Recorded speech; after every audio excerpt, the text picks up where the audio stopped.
Atas Aceh di Pondok Kelapa, Batok Merah ataupun Palmerah. Sekarang masuk Sumatera Utara, yaitu dekat kawasan Gudang Kurnia sekarang. Sementara itu, menurut hikayat Panglima Malim Dagang, batas Aceh sampai Sungai Kampar di Riau. Pada masa Belanda mendarat ke Sumatera Timur, berhasil direbut daerah taklukan Aceh sampai ke daerah Gebang. Pada masa itu, Gubernur Sumatera Timur, Tuanku Hashim Bantamuda, berhasil menghadang pasukan Belanda yang hendak ke Aceh. Makanya, daerah tersebut diberi nama Gebang. Sekarang Gebang masuk wilayah Provinsi Sumatera Utara. Disitulah batas Aceh pada masa perang dengan Belanda di Sumatera Timur. Pada masa bergabung dengan Sumedang, batasnya dipindah lagi ke Langkat, Demiang. Di sini juga pernah seorang Kesyik Nanggro, Gubernur Aceh bertugas. Gubernur tersebut yang berasal dari Merudu, Pidie Jaya, yang sampai sekarang masih ada keturunannya di Tanjung Pura. Di Tanah Batak pernah ditugaskan seorang Panglima Aceh, namanya Panglima Tunku Syik Mat Said, berasal dari Pandan Labu. Memerintah di sini, Tunku Syik Mat Said kemudian digelar Sisingamangaraja yang pertama. Beliau bukan orang Batak. Keturunannya sekarang dapat dilihat di Tomok Samosir. Panglima Tunku Syik Mat Said kala itu didampingi seorang wakil, yaitu Panglima Nyak Makam. Kuburan sang wakil ini ada di Brastagi.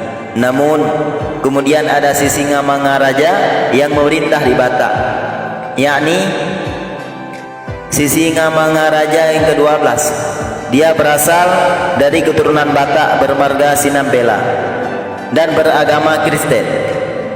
Tidak dijelaskan bagaimana tampuk kekuasaan ini berpindah dari yang beragama Islam sampai ke Aceh.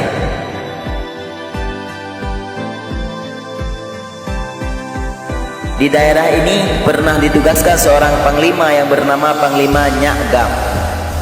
Sampai sekarang masih ada bukti sebuah daerah yang diberi nama Kabupaten Agam di wilayah Sumatera Barat ini. Di Kabupaten Agam inilah kekuasaan Panglima Nyak Gam. Masa itu, negeri yang masuk kekuasaan beliau mulai dari Minangkabau sampai Bengkulu. Bukti sejarah, kuburan beliau terdapat di Bukit Tinggi. Wakilnya adalah Panglima Nyak Dun yang berasal dari Trieng Gading. Selain di Minangkabau, masih di wilayah Sumatera Barat, tepatnya di Pariaman, juga ada seorang keturunan Aceh yang digelar Paderi. Paderi berasal dari sebutan Pidia. Di sana banyak keturunan ulama-ulama yang berasal dari Pidia yang dibawa pada masa Sultan Ali Muqayyad Shah dalam misi pengembangan agama Islam ke daerah Minangkabau. Pernah ditugaskan seorang Panglima Sago di Bengkulu. Panglima Sago tersebut bernama Tunku Panglima Nyak Ali Nan Setia, yang berasal dari Meraksa Ulelhe. Dia dimakamkan di Krui Bengkulu. Di daerah tersebut juga sampai sekarang masih banyak keturunan Panglima Nyak Ali. Menurut salah satu sumber sejarah, beliau itu merupakan nek tunya Cunyak Dien.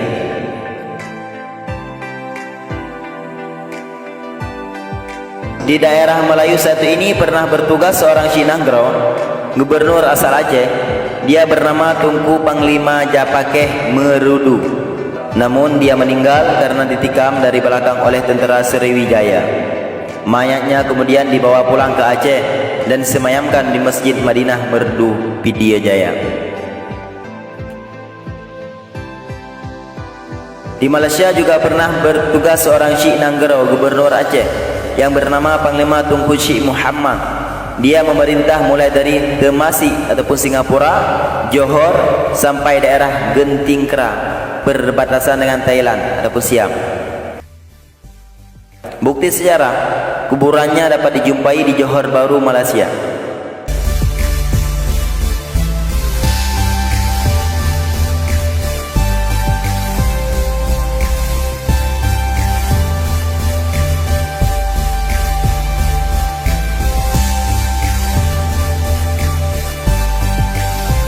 Di belahan benua Eropa pernah bertugas seorang perwakilan Nanggro ataupun duta ambasador dengan wakil dagang di Melbourne, Middelland di negeri Belanda.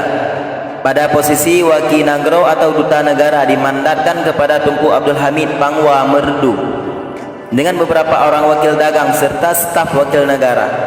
Tunku Abdul Hamid ini meninggal dan disemayamkan di Pulau Middelburg, Belanda. Kemudian para wakil lainnya yang masih hidup sepakat membeli tanah untuk didirikan gedung atau kantor duta negara dengan wakil dagang yang kemudian dikenal dengan sebutan perwakilan dagang.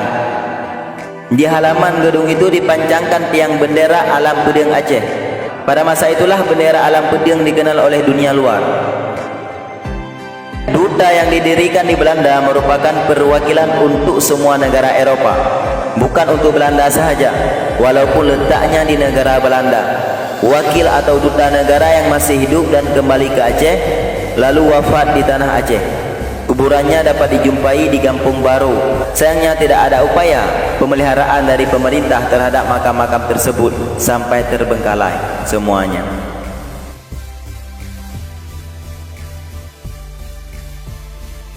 Di daerah ini pernah ditugaskan seorang Wakinagro, adapun duta negara dan wakil dagang atau perwakilan dagang beserta stafnya untuk duta negara Turki bernama Tunku Abdul Jalil yang berasal dari Pantai Labu.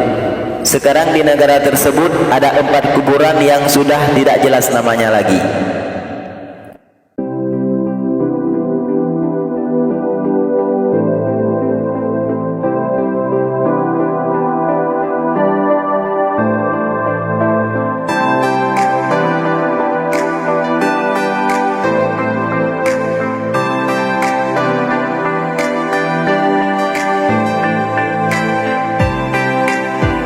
Pernah ditugaskan seorang Wakinagro dan wakil dagang, namanya sudah tidak bisa dikenal lagi, dan di sana ada 4 kuburan urang Aceh.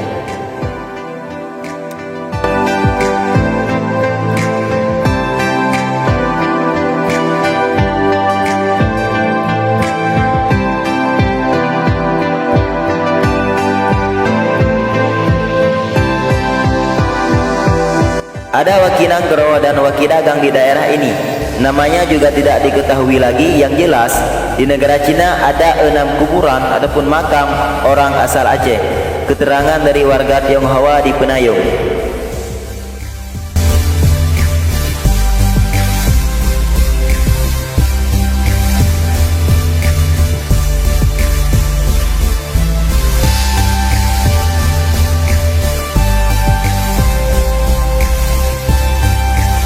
Di daerah ini banyak perwakilan dagang Aceh serta gedungnya.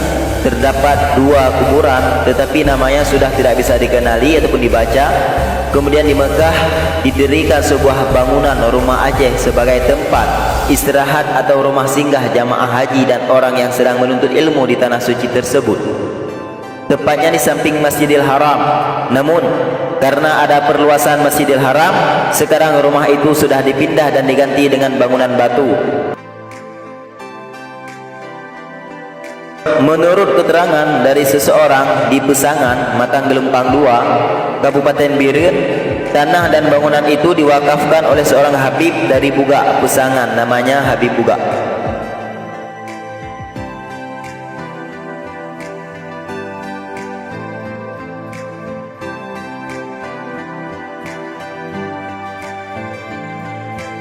Di daerah ini pernah didirikan wakil dagang, namanya sudah tidak bisa diketahui, perlu penelusuran untuk mengetahuinya.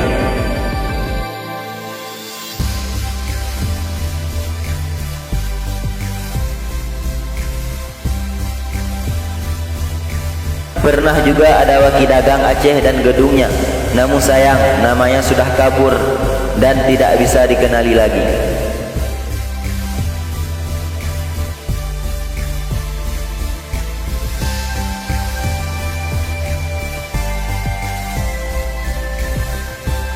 Di sini juga pernah ada seorang wakil dagang Aceh. Sayangnya saat ditelusuri namanya juga sudah kabur.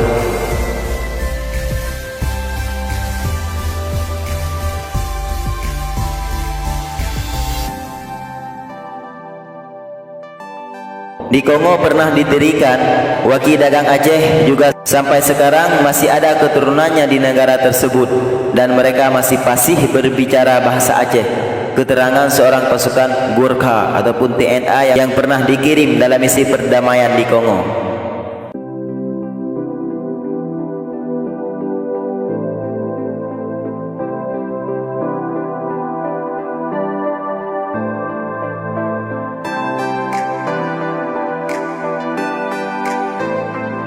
Di tengah-tengah rute dagang Asia, Eropah, dalam masa dagang Aceh berniaga, seringkali mereka beristirahat dan mendirikan sebuah rumah singgah ataupun balai. Kemudian halnya di Angola, juga terdapat balai Aceh. Tempat itu kemudian menjadi ramai dan menjadi pusat perdagangan, namanya Kuala Bale. Sampai sekarang tempat tersebut masih disebut Kuala Bale oleh orang-orang Angola.